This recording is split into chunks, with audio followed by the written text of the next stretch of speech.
Baiklah, saya akan mempresentasikan materi IPS, potensi ekonomi lingkungan. A. Perubahan potensi sumber daya alam.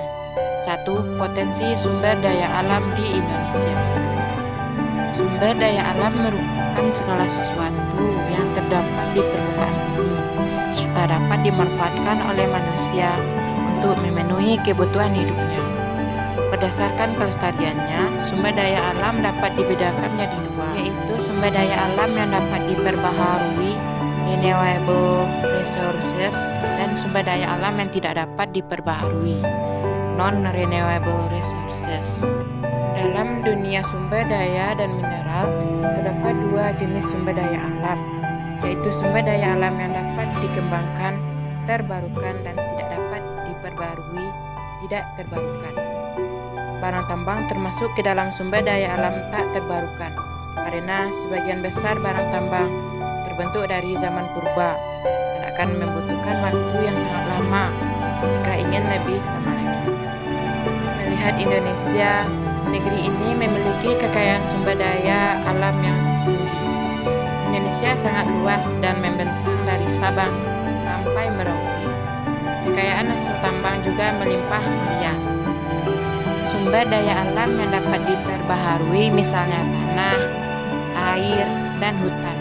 Sedangkan sumber daya alam yang tidak dapat diperbaharui misalnya gas, minyak bumi, timah, dan batu bara.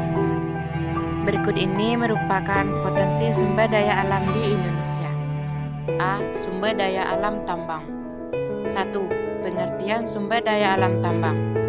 Pertambangan merupakan suatu kegiatan untuk mengambil endapan bahan galian yang bernilai ekonomis dan berharga dari dalam kulit bumi secara mekanis maupun manual pada permukaan bumi, di bawah permukaan bumi maupun di bawah air, dalam kurung Badan Pusat Statistik 2019. Barang tambang merupakan sumber daya alam yang berasal dari perut bumi. Di Indonesia, penggolongan barang tambang didasari oleh UUD nomor 11 tahun 1967 tentang pertambangan. Barang tambang adalah jenis sumber daya alam yang berupa mineral radioaktif, mineral logam, mineral bukan logam, batuan, batu bara termasuk batuan padat dan batuan aspal, minyak dan gas bumi, dan panas bumi. 2. Jenis-jenis sumber daya alam tambang. 1. Minyak bumi. Pengertian minyak bumi kita dapatkan dengan cara mengebor permukaan bumi di barat atau di laut, kemudian dipompa, setelah itu keluar dan dialirkan melalui pipa-pipa sangat panjang di sekeliling penyulingan. Ini juga minyak mentah yang bentuknya kita lihat sudah tidak asing lagi, seperti lumpuran air halus disuling terlebih dahulu sebelum dapat digunakan, dan ini merupakan pengeboran minyak di laut dilakukan di daerah landasan benua dan disebut pengeboran lepas pantai. Ini termasuk pengeboran harus dibangun di atas permukaan laut. Anjungan di atas ini pompa oleh pekerja pagi, siang, dan malam. Karena minyak mentah ini ditampung di tangki terapung yang sangat besar. Lalu di kemudian hari dibawa dengan kapal-kapal tangki di sekeliling penyulingan. Merupakan juga pengeboran minyak di laut lebih suka daripada di darat. Dan semua pekerjaan penyelam-penyelam yang ahli diperlukan untuk memasang pipa dan alat berat pada pengeboran di dasar laut. 2. Pengertian tentang gas bumi. Gas bumi ini merupakan yang bekerjanya hampir setiap hari dalam pengeboran minyak bumi yang menghasilkan minyak atau gas alam, tetapi sering kali dihasilkan sedikit dan tidak ekonomis, sehingga gas ini dibuang saja, itu dengan cara membakarnya. Ini pula pada saat tahun 1971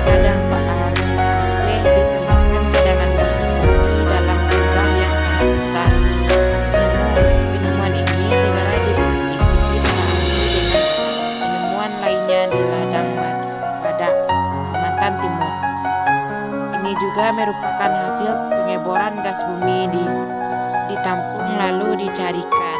3. Pengertian batu bara.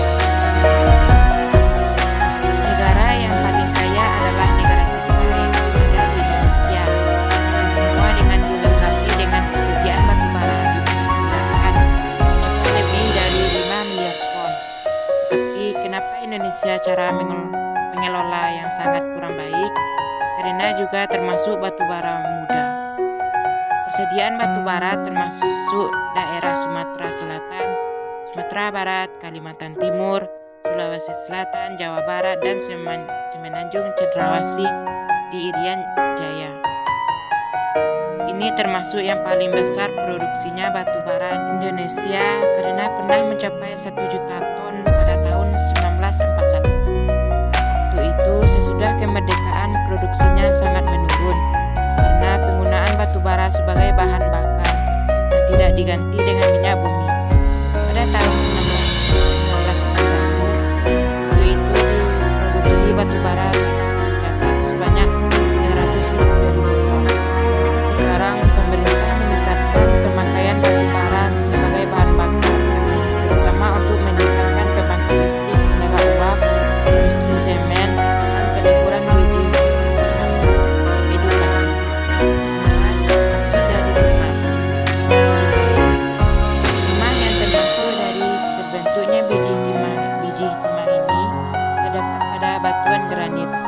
Batuan ini juga cepat hancurnya akibat pelapukan dan erosi air karena menyebabkan hancurnya di alur sungai, lalu diendapkan di hulu sungai atau di dasar air.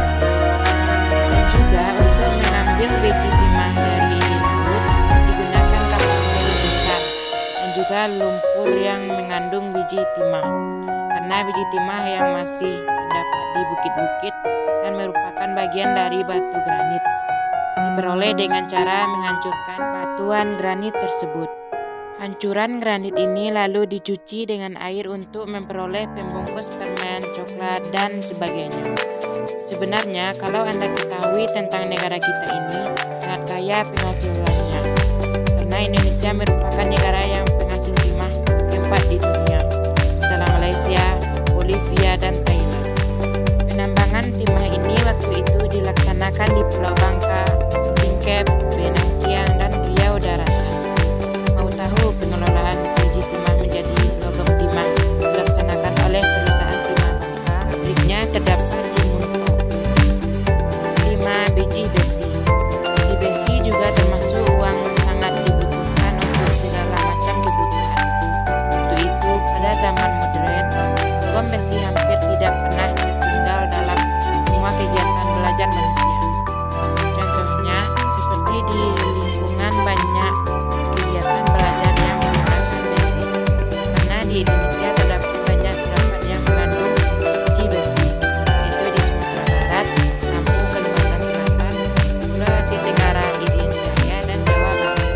Tapi penambangan dan peleburan belum dapat dilaksanakan secara besar-besaran karena kekurangan batu bara dari jenis yang lebih baik. Sebagian batu bara di Indonesia dipakai untuk mencakupi kebutuhan bahan bakar PLTU, pembangkit listrik tenaga uap, dan pabrik semen. 6. Tembaga. Tembaga ini sangat diperlukan terutama untuk peralatan listrik karena ini dapat menghantarkan listrik yang bisa lebih baik. Karena tembaga juga dipakai untuk membuat kuningan dan serta berbagai keperluan lainnya. Negara Indonesia merupakan penambangan tembaga secara besar-besaran waktu itu baru dilaksanakan di Irian Jaya. Penambangan modern ini didirikan oleh perusahaan Freeport dari Amerika Serikat tahun 1972. Mereka juga membangun kota Tembagapura pada ketinggian 2.500 meter di atas permukaan laut. Tempat pembuangannya terletak pada ketinggian 3.500 meter di lereng pegunungan Suliman. Biji tembaga di Irian Jaya juga mengandung biji emas dan perak, dan juga banyak seseorang itu mengelola tembaga biji menjadi konsentrat di pabrik pelabuhan di Tembaga Negara. konsentrat tembaga diangkut melalui pipa sepanjang 100 km lebih ke pelabuhan Mampre. Sebagian besar hasil diekspor ke negara Jepang. 7. Logam mangan. Apa itu logam mangan? Logam ini yang berwarna hitam dan berat. Mangan juga sangat diperlukan untuk membuat batu baterai dan untuk campuran besi dalam pembuatan baja. Karena suatu penambangan mangan ini dilakukan di tempat Karangnunggal dekat Tasikmalaya dan Kulon Progo, Yogyakarta. Batu gunung ini juga banyak yang mengandung mangan diambil, lalu diolah di pabrik untuk diambil mangannya. Dan juga pabrik pengolahan ini masih memakai cara kerja sederhana. Sebagai hasil mangan dipakai dalam industri baterai dan selebihnya diekspor ke negara Jepang dan Belanda. 8. Pengertian bauksit. Penjelasan bauksit merupakan biji aluminium. Logam ini berbagai manfaatnya dan banyak kegunaannya karena ringan dan tidak mudah berkarat. Aluminium dan juga dipakai membuat badan pesawat terbang, kapal laut, alat-alat tempur, perkakas rumah tangga, uang logam dan sebagainya. Bauksit juga banyak diperoleh dalam bentuk lumpur basah. Karena lumpur ini dikeruk dengan alat modern, kemudian dicuci untuk meleburkan bauksit menjadi logam aluminium diperlukan tenaga listrik yang sangat besar. Mau tahu tempat letak bauksit adalah di Pulau Bintang dan Pulau Koyang di Kepulauan Riau. Di Kalimantan juga terdapat bauksit, tetapi penambangannya masih belum bisa diusahakan. Manfaat barang tambang. 1. Minyak bumi. Manfaatnya minyak gas, aftur, bensin, kerosin, parafin, aspal dan lain-lain. 2. Gas alam. Manfaatnya bahan bakar dalam kurung LNG dan LPG tutup kurung. 3. Batu bara. Manfaatnya bahan bakar pabrik besi baja, pembuatan tenaga listrik, bahan mentah cat dan lain-lain. 4. Kualin. Manfaatnya proses pembuatan keramik, bahan pasta gigi dan lain-lain. 5. Batu gamping. Manfaatnya bahan pembuatan semen, bahan perekat bangunan, pengapur dinding. 6. Pasir kuarsa. Bahan baku utama industri gelas kaca, semen, gel dan lain-lain. 7. Pasir besi. Manfaatnya industri logam besi, bahan dasar tinta kering pada mesin fotokopi. 8. Timah. Melapisi logam lainnya untuk mencegah karat, casing HP, bahan kerajinan dan lain-lain. 9. Bauksit. Manfaatnya bahan baku aluminium. 10. Nikel. Bahan campuran dalam industri besi baja, kuat dan tahan karat, serta digunakan dalam pembuatan pipa tekanan tinggi yaitu pada bagian otomotif dan mesin. 3. Ada beberapa cara untuk melestarikan sumber daya ini dalam kurung tambang, diantaranya 1. Penghematan. Dalam menggunakan bahan tambang, hendaknya kita bisa menghemat penggunaan akan sumber daya alam ini, mengingat akan sifatnya yang tidak dapat diperbaharui. Penggunaan dengan jumlah besar akan membuatnya cepat habis dan keadaan tersebut akan membuat manusia tidak bisa menikmati bahan tambang lagi. 2. Penjagaan. Barang tambang merupakan sumber daya alam yang sangat mahal adanya, dan oleh karenanya kita diharuskan untuk menjaga dengan baik dengan cara berlaku disiplin saat penambangan, yang artinya kita harus melakukan penambangan sesuai prosedur yang benar. Pada poin kedua dapat dijabarkan lagi, selain dengan penambangan secara prosedur, kita juga harus menjaga kekayaan alam tersebut dari gangguan luar seperti pencurian. Walaupun hal ini kemungkinan akan terjadi itu kecil, tetapi tidak ada salahnya jika kita menjaga kekayaan alam